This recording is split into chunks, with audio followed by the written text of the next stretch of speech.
नमस्कार दोस्तों, हमारे YouTube चैनल में आप सबका हार्दिक स्वागत है। फ्रेंड्स, आज हम कक्षा 9 विषय हिंदी पाठ 8 वाक्य के अभ्यास प्रश्नों को हल करने वाले हैं। तो चलिए पहला प्रश्न देखते हैं। रस्सी यहाँ किसके लिए प्रयुक्त हुआ है और वह कैसी है? उत्तर में हम लिखेंगे, रस्सी यहाँ पर सांस के लिए प्रयुक्त हुई है और वह नाजुक है। कवि ने रस्सी के कच्चे धागे की तुलना सांस से की है जो नाव रूपी जीवन को चला रही है। प्रश्न 2, कवयित्री द्वारा मुक्ति के लिए किए जाने वाले प्रयास व्यर्थ क्यों हो रहे हैं? उत्तर में लिखेंगे, कवयित्री द्वारा किए जाने वाले प्रयास इसलिए विफल हो रहे हैं क्योंकि उसकी मौत दिन प्रतिदिन पास आ रही है। यहाँ पर है दिन प्रतिदिन पास आ रही है और अब वह बूढ़ी हो चुकी है। प्रश्न 3, कवयित्री का घर जाने की चाह से क्या तात्पर्य है? हमारा उत्तर होगा, कवयित्री यहाँ ईश्वर को पाने की बात कर रही है। प्रश्न नंबर 4, भाव स्पष्ट कीजिए। भाव स्पष्ट कीजिए में पहला क है, जेब टटोली कोडी न पाई। इसका उत्तर होगा, भाव यह है कि पूरी जिंदगी हठ योग इस साधना से भी वह परमात्मा को ना पा सकी। जब उन्होंने अपनी जेब टटोली तो वह उसे खाली ही मिली। ख में है पहला प्रश्न, खा खाकर कुछ पाएगा नहीं, न खाकर बनेगा अहंकारी। उत्तर में हम लिखेंगे, भाव यह है कि हमें यह सोचकर आगे नहीं बढ़ना चाहिए कि खाते रहो और हमें सब मिल जाएगा, बल्कि हमारा सब छिन जाता है। लेकिन यदि हम सब कहीं नौछावर कर देंगे और कुछ खाएंगे नहीं, हम अहंकारी बन जाएंगे।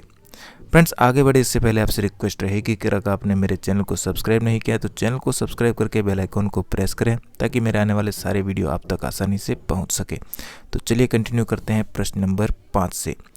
बंद द्वार की सांकल खोलने के लिए ललियद ने क्या उपाय सुझाए? उत्तर में लिखेंगे, बंद द्वार की सांकल खोलने के लिए कवयित्री ललियद ने यह उपाय सुझाया कि भोग और त्याग के बीच संतुलन बनाए रखना चाहिए, अर्थात मध्यम मार्ग को ही अपनाना चाहिए, तभी प्रभु मिलन के द्वार खुलेंगे। प्रश्न नंबर 6, ईश्वर प्राप्ति के लिए बहुत से साधक हठ योग जैसी कठिन साधना भी करते हैं, लेकिन उससे भी लक्ष्य प्राप्त नहीं होता। यह भाव किन पंक्तियों में व्यक्त हुआ है? उत्तर में लिखेंगे, आई सीधी राह से गई न सीधी राह, सुसुम सेतु पर खड़ी थी बीत गया दिन आह, जेब टटोली कोडी न पाई, मांझी को क्या दे क्या उतराई। 7वां प्रश्न, ज्ञानी से कवयित्री का क्या अभिप्राय है? उत्तर में लिखेंगे, ज्ञानी से कवयित्री का अभिप्राय है जिसने परमात्मा को जाना हो, आत्मा को पहचाना हो। रचना और अभिव्यक्ति में हमारा प्रश्न नंबर 8, हमारे संतों, भक्तों और महापुरुषों ने बार बार जताया है कि मनुष्यों में परस्पर किसी भी प्रकार का कोई भेदभाव नहीं होता, लेकिन आज भी हमारे समाज में भेदभाव दिखाई देता है। यहाँ पर कह, आपकी दृष्टि में इस कारण देश और समाज को क्या हानि हो रही है? इसका उत्तर हम लिखेंगे, आपसी भेदभाव के कारण देश और समाज को बहुत बड़ी हानि हो रही है। सबसे बड़ी हानि तो यह हुई कि समाज आपस में बंट गया है, जिसके कारण अनेक झगड़े खड़े हो रहे हैं। हिंदू और मुसलमानों के बीच भेदभाव की दीवार खड़ी हो गई है। इस कारण सांप्रदायिक दंगे होते रहते हैं। ये देश और समाज की बहुत बड़ी हानि है। ख प्रश्न है, आपसी भेदभाव को मिटाने के लिए अपने सुझाव दीजिए। तो ख उत्तर में हम लिखेंगे, आपसी भेदभाव को मिटाने का सबसे अच्छा उपाय यह है कि हमें उन बातों की चर्चा नहीं करनी चाहिए जिनसे आपसी भेदभाव बढ़े। हमें आपसी प्रेम, सौहार्द और एकता पर बल देना चाहिए। जाति समाप्त की जानी चाहिए।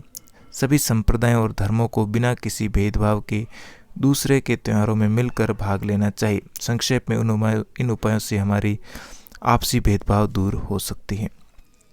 पाठ्येतर सक्रियता में प्रश्न, लय दयद कश्मीरी कवयित्री है, कश्मीर पर एक अनुच्छेद लिखिए।